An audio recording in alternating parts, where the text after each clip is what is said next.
A former teacher who allegedly told Indiana police that her weight loss made her irresistible has to undergo a psychiatric evaluation as she faces accusations that she sexually abused teenage boys. What does that involve? What does it mean for any upcoming trial? Well, I'll tell you what, we've got an Indiana attorney joining us to give us some insight. Welcome to Sidebar, presented by Law&Crime. I'm Jesse Weber. Hey everybody, this is another Law&Crime legal alert. Lawsuits allege that antacid use has been linked to increases in stomach cancer and gastric cancer. If you or a loved one were diagnosed with stomach cancer or gastric cancer after using an antacid, you may qualify for compensation. And one of our legal sponsors is partnering with the Driscoll firm, a national firm, helping those injured to ensure their claims are thoroughly presented. Just visit antacidclaims.com/sidebar or scan the QR code on screen to answer less than 10 questions and check your eligibility to file a claim. It seems like every time we talk about 31-year-old former substitute teacher Brittany Fortinberry, there's always some new twist in her disturbing case. Because authorities in Martinsville, Indiana, say she molested and raped at least 10 teenage boys, some as young as just 13. Alleged victims told police that Fortinberry gave them drugs, had them participate in group sex, often, and that included even having them wear a scream mask over their faces. Prosecutors originally charged Fortinberry back in November and then added more charges in February and even more charges in April. According to a consolidated docket of all of Fortinberry's active cases, she faces 29 charges that date between January 2022 and November of 2024. The counts range from sexual misconduct with a minor to dissemination of harmful matter and performing sexual conduct in the presence of a minor. According to the docket, Fortinberry's attorney, Stephen Gray, filed a notice with Morgan County Superior Court that he wants to hire several mental health professionals now to give his client a psychiatric evaluation. In fact, according to reporting from TMZ, Gray wants to see if Fortinberry suffers from some sort of mental disease or defect, which, quote, prevented her from appreciating the wrongfulness of the conduct at the time of the offense. The judge signed off on the order. So to talk about what happens next, I want to bring in Indiana trial attorney Ashley Hadler, who's been following this case quite closely with us. Ashley, thanks so much for coming on. So how are these mental health evaluations conducted exactly? So what a judge typically does, and as the judge has done here, is they make a selection of one or two psychiatrists or psychologists who are available to perform what is an independent mental examination from an expert perspective. So there have been two chosen here that the defense attorney is to contact and set up a consultation for them to evaluate Brittany. And where is this usually conducted?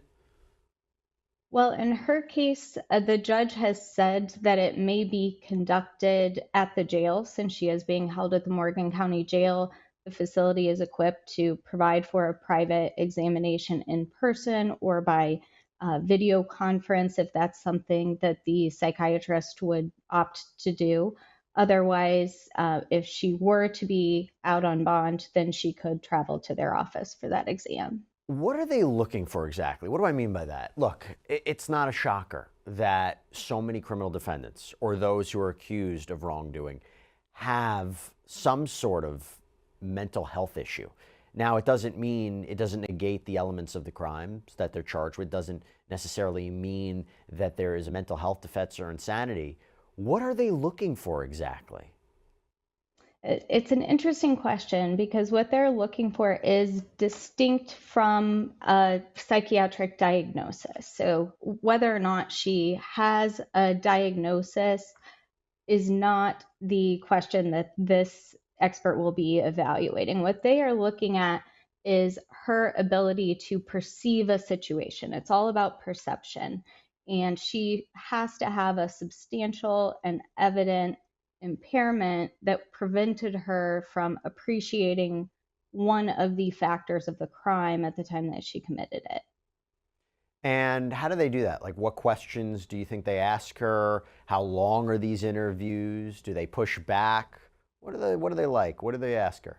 The interviews and examinations are intense. The psychiatrist will probably review years of medical records that are available to him or her. as well as conduct a thorough examination of Brittany. And there are tests that are set, and they are available for the expert to use and administer to her, so that the series of tests will each give a piece of the puzzle for the psychiatrist to review and determine if he or she believes that this applied to Brittany at the time. Do judges typically grant this? Typically, they will. They will err on the side of allowing the examination to occur so that the information is available. And here, based on the evidence that we know of and that's available, it seems as if that was always going to be a part of the defense. So it's not surprising. And does the prosecution have an opportunity to respond? In other words, do they have potential experts they can have to evaluate her as well? Certainly. The one expert who provides the examination, their opinion is not conclusive by any means. It's just that. It's just an opinion. So the prosecution will be able to combat that both by having an expert of their own evaluate her and by challenging that expert's opinion through cross-examination if the opportunity to do that arises. Now, I know you haven't had an opportunity to meet with Brittany Fortinberry or analyze her case in depth or have a chance to, do a mental health analysis of any kind. But based on the allegations so far, do you think there's anything here? Do you think there's anything to suggest, you know what, there might be grounds here for the defense to use something? So whether it's a mental health defense at trial, or maybe something that helps with sentencing later on if she's ultimately convicted. Do you think there's something here, and what could be here? I think based on the shocking nature of the allegations, a person who is committing these acts has to be out of touch from reality and to some extent. Whether or not it's going to meet the burden necessary to say that she had this pervasive disorder that prevented her from appreciating some element of the crime is very difficult to say because of the number of the charges that are here and different charges and different elements to those crimes. It would be a very, very high burden to meet for this defense to apply to all of them, in my opinion. And let me just clarify this too, so everybody's clear. If, for example, this is successful for her defense, right, and she's actually found not guilty by reason of insanity or something of that effect, as we've seen in other states, what happens to her? Where does she go, and does she ever get released? So to be clear, for her to be found not guilty and for this to apply to all of them, then the trier of fact, which is either the judge or a jury, would have to find that that specific defense applied to each and every count that she's been charged with. So we could have a situation where it applies to some, but not to others. But to answer your question, if she were found not guilty as to all counts, she would be released. She would be free to go. She would be able eventually to expunge these from the criminal docket and from the public court records. But wouldn't she have to spend some time in a mental health facility? That would be a different question. That would be a question to the psychiatrist and to different state agencies as to whether she should be held involuntarily for a period of time.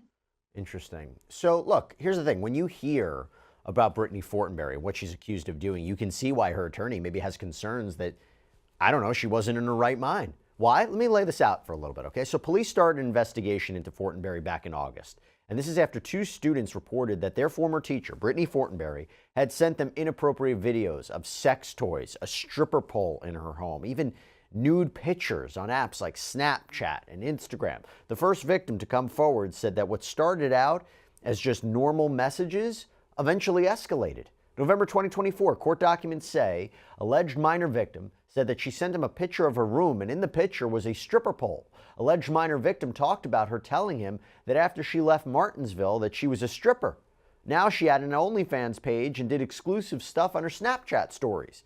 The teen also shed light on Fortinberry's alleged grooming technique, saying she took him to a mall, purchased hundreds of dollars worth of clothes and shoes for him, and this was before allegedly taking him back to her home. Ashley, let me just stop right here. How important is it to lay this kind of foundation to establish a pattern of grooming or other types of action for a case like this? From the prosecutor's perspective, it will be huge because it makes it harder for that defense to be successful. Because even if she did not perceive that an element of the crime that she was committing existed at one point, the number of things that she did leading up to it that may be relevant to that element of the crime become something that could prevent it from succeeding. So what happens next? So then you go to December.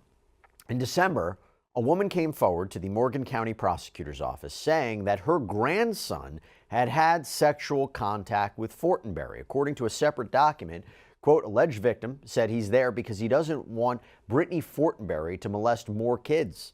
Alleged victim said that some of the victims are considering talking about what happened, and there's others that don't want to talk about it.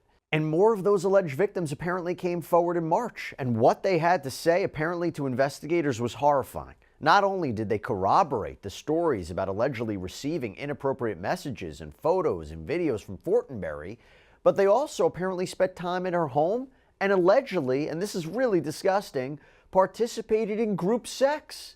A probable cause affidavit from March reads, alleged victim said that Brittany gave them shrooms. Alleged victim said that Brittany turned on a movie and said about 30 minutes into the movie, Brittany asked one of his friends if they wanted to have group sex with her. Alleged victim continued, saying his friend said sure. Alleged victim said that Brittany had one condition for them to do this, and that was that they had to wear a Scream mask. Yeah, the mask from the horror movie franchise. The affidavit continues. The alleged victim also mentioned that Brittany had shared that if any of this came out, that she would kill herself. Alleged victim said Brittany told him that if anyone found out that Nick would slaughter him in front of his family. Alleged victim said about a couple weeks after Brittany told him this, that Nick made the threat to him. Now, Nick refers to Nicholas Fortinberry. This is Brittany's soon-to-be ex-husband. He filed for divorce in February, although it's kind of unclear whether this was in relation to these claims against her or not. But here's the thing about Nick. He's apparently also facing charges because some of these teen victims claim he knew what his wife was up to and didn't intervene. One of the first teens to report the alleged abuse to police told them about it. Alleged victim said he was pretty certain that Brittany's husband, Nick, knew what was going on. Alleged victim said that they weren't able to come over to the house for a while because they think Nick found out what was going on. And then in March, an officer testified in court about the investigation. And according to a transcript of his testimony, it reads, quote, Nick came up because victim number 2 disclosed that he was with Brittany and another unknown child. They went to do some grocery shopping. When they returned back to the residence, victim 2 and another unknown child, and then Brittany, Nick had arrived home from work. When he arrived home from work, he had a side conversation with Brittany, and then Nick confronted victim number 2 and told victim number 2 that if you don't stop what you're doing with my wife, then I'm going to kill you in front of your family. He then went on to say that do not continue to do what you're doing with my wife until you turn 16. That alleged child victim, by the way, was reportedly just 13 years old at the time. So Nicholas Fortinberry's court docket indicates he's scheduled to go to trial in June in connection with this. But Ashley, let me stop here. This is a lot to take in, right? And I'm curious your thoughts on the role that Nick may or may not play in this. And also when you hear about these allegations about how they've escalated and escalated and escalated, your thoughts? It's extremely concerning, absolutely. And I think that what's interesting about the conversations that the affidavit summarizes that you just read is that they show an element of the two of them conspiring, considering consequences, and discussing potential consequences with the victims. So in those moments, it would seem as if they were perceiving them as crimes and as something that they did not want to get out under any circumstance. So I think that that testimony alone, if it becomes admissible at trial, would work against any potential defense that she did not perceive what she was doing was inappropriate. Well, what does Brittany have to say about all this? Well, she says that it was the students who approached her on social media, not the other way around. Detective Sergeant Patrick Williams of the Morgan County Sheriff's Department did an interview with her last year when the first victim started to come forward. And apparently throughout her interview with the detective, Fortinberry seemed to go kind of off on multiple strange tangents about her body and people's reaction to it. According to Detective Williams' statements in the probable cause document, quote, I then asked Brittany what's going through her mind when there's allegations of sexual stuff or sexual messages between students. Brittany says that she's going to be honest with me, that she regrets the day that she lost weight. Brittany continues saying that she doesn't think she would run into any of these issues if she was still 150 pounds heavier. She also told apparently a bizarre story about a mom asking her to leave a local pool because her body was distracting. The affidavit reads, quote, Brittany then says she has large breasts. Brittany continues saying the joke was that she was a blow-up doll, and no matter how she dressed, people talked about the way she looked. Brittany said she didn't want to do younger teaching because she doesn't have that kid voice. Brittany said she thought high school would be better. Brittany said she realized they're all going through puberty.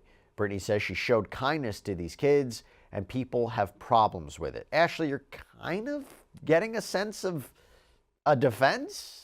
Maybe? I don't know. I mean, I'll tell you this much. I think it's interesting thinking about the mental health conversation we had before, if this is really what you told the officer. Absolutely. I couldn't agree more. Whether or not it's a defense is yet to be seen, but it's certainly defensive, right? It's trying to justify why she was a victim, that, people were coming on to her and that people were inappropriate with her. And whether that is how she perceived her interactions with people, with students, is one thing, but it does not change whether or not she perceived if her actions were a crime or not in that moment. So I think it'll be interesting to see what the experts who evaluate her believe and how that testimony and those opinions come to play a role in the trial. But how much does she actually have to know this is a crime, right? In the sense that that intent element, if she legitimately believes she was fine to do whatever she was wanting to do, or again, assuming the allegations are true, and she's like, oh, this is because of my body and they came on to me and I was with them, but it doesn't matter for that, right? I mean, ignorance of the law is not a defense. Absolutely. And the defense is how she is perceiving an element of the crime. So if she had an inability to perceive what was happening in that moment, if she were hallucinating, if she believed that the person in bed with her was her husband for some reason due to illness or a mental disorder, that's one thing. So I think when we use perception in this context, it's important to talk about what it would have to mean specifically for the defense to apply. And when Detective Williams asked about Fortinberry's communications with the students online, she said she did talk to them on Instagram, which she acknowledged was wrong, but she said she only talked about scholarship information. She claimed the boys would try to video call her, but she said, quote, that she shut that down. Fortinberry told the detective that yes, she has a stripper pole and it was featured in her Instagram stories, which could be seen by anyone on the app, but she insisted she never sent videos of her sex toy collection, saying that type of video would only be on one of the platforms where she shared exclusive content. And when the detective pointed out that what they found in her home matched exactly with what the alleged victims said they saw in the videos, he wrote that Fortinberry couldn't explain that. Now, the allegations against Fortinberry apparently involve two different districts. So you have Eminence Community Schools and Metropolitan School District of Martinsville. Well, the MSD put out a statement about Fortinberry's time with the district, saying, "This former employee was hired as a substitute teacher on October 24, 2023, obtained a state-issued emergency license, and resigned from the MSD of Martinsville on January 9, 2024. The resignation was not related to sexual misconduct allegations." By August 2024, she was working in a smaller town called Eminence. It's about 20 minutes away from Martinsville. And the Eminence Community Schools confirmed that Fortinberry was a math teacher for middle school students. All the students, kindergarten through 12th grade, were on the same campus. So just keep that in mind considering the allegations here. And that school district released a statement saying, the night of August 22, 2024, a report was made to the school corporation that an employee, Brittany Fortinberry, had engaged in inappropriate conduct toward 2 students. School administration immediately reported this information to the Indiana Department of Child Services and local law enforcement. The employee was immediately suspended the night of August 22, 2024, pending investigation into the reported misconduct. On or before 9:45 a.m. the following morning on August 23, 2024, a resignation notice was received from Ms. Fortinberry, and her employment with the Eminence Community Schools immediately ended. And then on March 26th, the Wagner-Reese law firm filed a tort claim, essentially a precursor to an official lawsuit against the Metropolitan School District of Martinsville, alleging that the district failed to protect the students from Fortinberry's alleged abuse. The claim was filed on behalf of David Doe, who was a 13-year-old middle schooler, when he says that he was molested by Fortinberry multiple times, according to Indiana Public Media.